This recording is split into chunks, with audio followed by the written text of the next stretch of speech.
Hello and welcome to the unboxing of the Philips SPA1100BK by 94 portable soundbar. This is a multimedia soundbar designed primarily for laptops.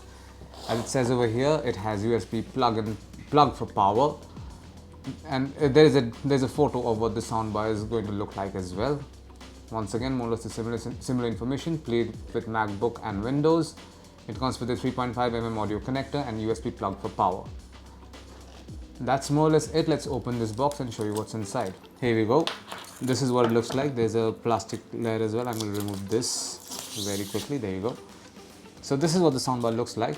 But first we also have a user manual which you should read at least once. Everything that you need to know can be found right over here in this document. There you go. This is what this speaker looks like. As mentioned earlier, this is the clip that you use to connect it to the laptop, and these are the connectors at the end. There is a USB-A port for powering up. There you can see a USB-A port for powering up, and this is a 3.5mm cable for the sound. I am going to connect it to my laptop once again and test it out just for like a couple of seconds and see if this works. So basically, in this way, you can use it as a soundbar that you attach to the top of the laptop, or you can use it as a standalone soundbar as well, like this. I will attach it to my laptop very quickly. It's a 3.5mm cable, and this is the USB cable. There you go.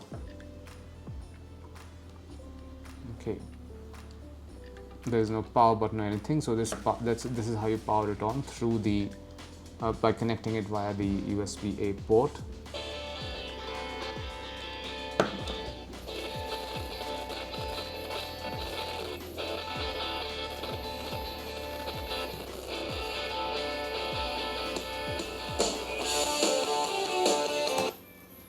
There, you heard that. It works actually pretty well. And that's it. This is what you find inside the box containing the Philips SPA1100BK by 94 portable soundbar. Thank you for watching.